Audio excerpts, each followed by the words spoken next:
It looks as though Philip Hammond's back on his feet. Let's see what he has to say.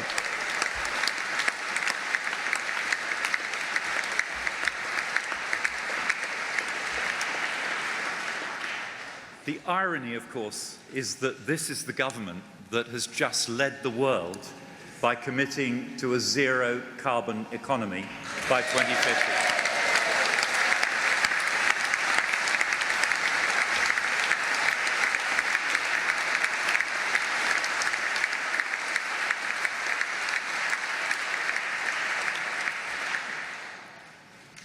And as some of you may have noticed, for me too, there is just a scintilla of uncertainty tonight about what the future may hold. And that is a good enough excuse for a moment of self-indulgent retrospection.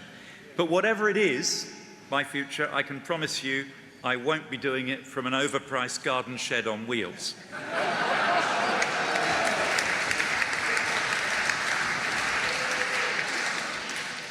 The world has changed over the last 9 years, but the values and beliefs that we applied to the challenges we inherited in 2010 endure and are just as relevant to the ones we will face in 2020.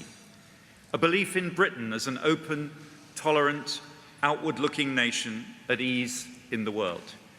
A belief in the market economy as the best way to deliver prosperity for all our people, but a belief too that that model must evolve and adapt to a changing world.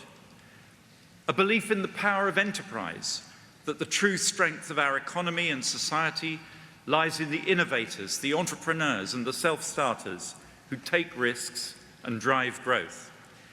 A belief in a pragmatic politics that is open to compromise and that deals with the world as it is, not as we might wish it to be. Because the populists of the left and the right do not have the answers, but they do know how to ask the questions. And those who defend the centre ground of politics must answer them with solutions that respond to the electorate's concerns and unlock their aspirations. But as we do so, we must not forget who we are. My party is the Conservative and Unionist Party. We are a broad church, but we have two core, unshakable beliefs. That a paramount duty of government is to ensure Britain's prosperity through the market economy and the prudent management of our public finances, and that our four nations are more prosperous and successful when we act as one united kingdom, working together towards common goals based on the unique bond and shared values that have developed over centuries.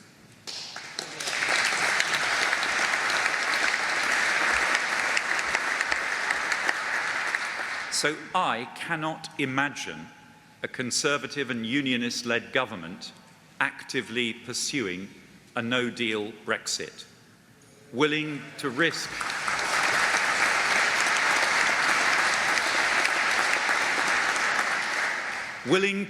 the union and our economic prosperity and a general election that could put Jeremy Corbyn in Downing Street to boot. And I will not concede the very ground that we stand on. I will fight and fight again to remake the case for pragmatism and, yes, for compromise in our politics, to ensure an outcome that protects the union, protects our economy, and protects the prosperity of the United Kingdom. 9 years ago, I stepped into the Cabinet room for the first time, part of a team that faced the daunting challenge of rebuilding our economy and our public finances after the shock of the 2008 crash. We've made significant progress, but the journey has not been easy. Of the 23 full members of today's Cabinet, only 3 have served continuously since May 2010. And I can give you a clue, that number may go down by 2/3 in the next few weeks. By the way, you might notice that I've chosen my words carefully here. I didn't want to fall into the trap of one of my foreign counterparts who recently told a conference proudly and without a hint of irony that his government had taken over a country on the brink of a precipice, but under their leadership had taken a great step forward.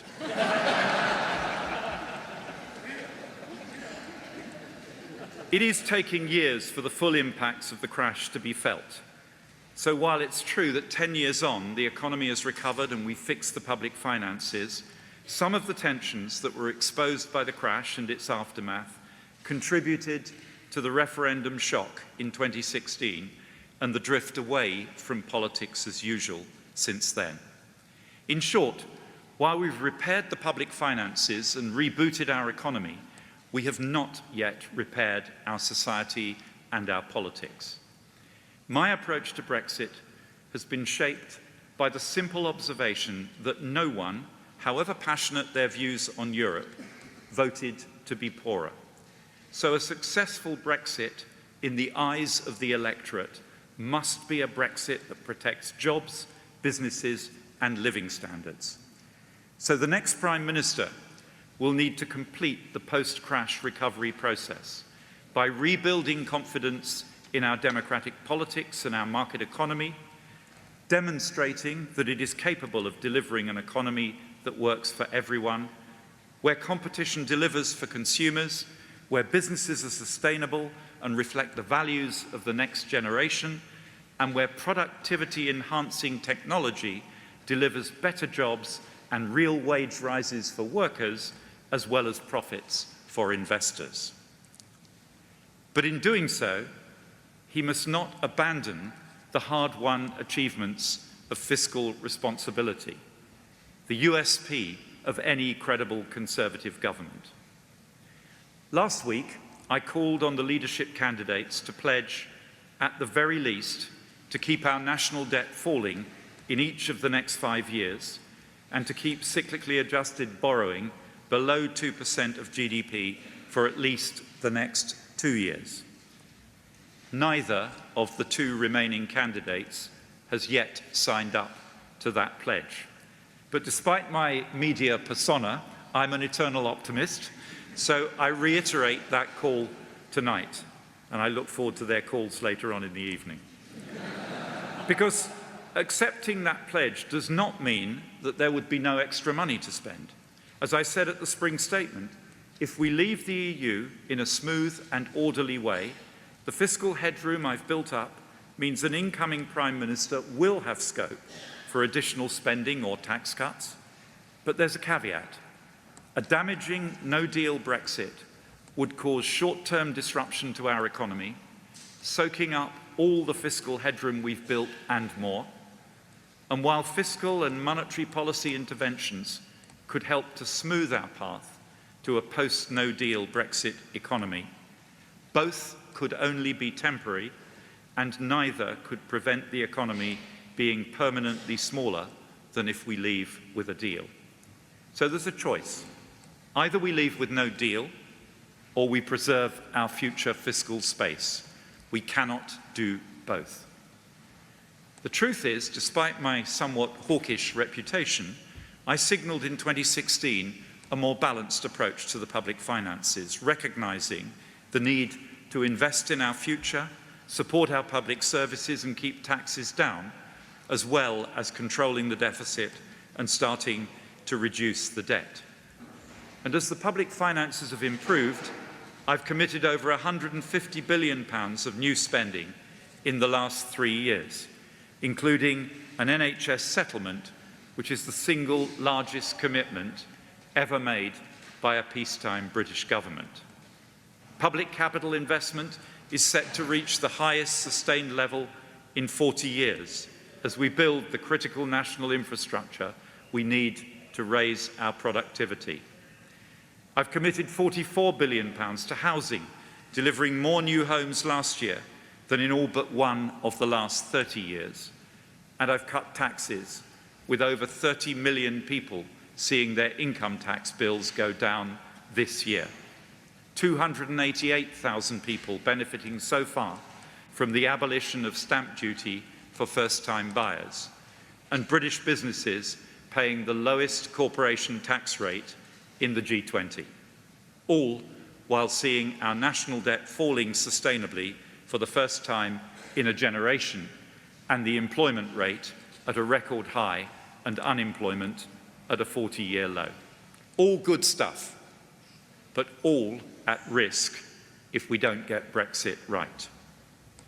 And there are some immutable truths that will continue to shape the Brexit debate over the coming months, no matter who is leader of the Tory party.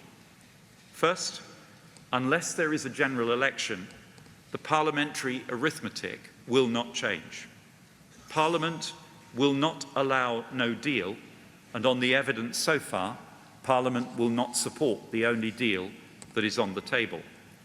Secondly, the European Union will not renegotiate the deal. And thirdly, the Irish question, and with it the backstop, will not go away. Now, it may be that I'm wrong, and a new leader will persuade Parliament to accept the deal it has already rejected 3 times, or that the European Union does a 180-degree U-turn and reopens the withdrawal agreement. But if I'm not, if the deal the current PM has negotiated turns out to be the best deal possible, and Parliament continues to reject both it and no deal, then the question to the candidates is not what is your plan, but what is your plan B? Because if your plan A is undeliverable, not having a plan B is not having a plan at all. So the candidates need to be honest with the public. They need to recognise and address the difficult trade-offs inherent in delivering Brexit. How will they balance protecting the economy and our precious union with delivering the referendum decision? How would they manage a no-deal Brexit when most of the levers to do so are in the hands of the EU? The candidates need realistic strategies for taking the UK economy out of the holding pattern in which it has been stuck for the last 9 months and landing it safely on the runway marked prosperity Brexit. Because we cannot allow ourselves to be forced to choose between our democracy and our prosperity. And if the new Prime Minister cannot end the deadlock in Parliament, then he will have to explore other democratic mechanisms to break the impasse. Because if he fails, his job will be on the line, and so too will be the jobs and prosperity of millions of our fellow citizens. But one thing is clear: whatever happens with Brexit, financial services will remain one of our largest and most important industries. 10 years on from the crisis, and in the midst of the Brexit debate, we need to articulate a vision for the future of our financial services industry and a plan for delivering it that will boost London's position as the world's leading international financial centre. This sector has travelled a long way since the crisis, with wholesale reform of prudential and conduct regulation, higher capital requirements, and more robust resolution regimes. And now it is overshadowed by Brexit. We know that we must resolve our future relationship with the EU for our financial service businesses to thrive. The financial services industry was the first to make the case for a transition period, and it was the first to move decisively to prepare for the risk of no deal. Government has responded through our temporary permissions regimes, the technical dialogues between the Bank of England and the ECB, and the onshoring of EU regulation, and the political declaration jointly committed to an outlined future financial services relationship which avoids falling back on existing and largely untested equivalence regimes. Well, that was Philip Hammond, the Chancellor, speaking at the annual Mansion House speech, a speech which was disrupted by climate change protesters, which forced him to halt his speech for several minutes. There was a group of them who had got into the venue, women wearing red dresses with the sashes with the words climate change were seen there in the hall shouting their protests. And Philip Hammond was held up for some time. He went on to say that the UK had committed to a zero carbon economy by 2050 and has been highly critical of the prospect of a no-deal Brexit. Now let's join Outside Source.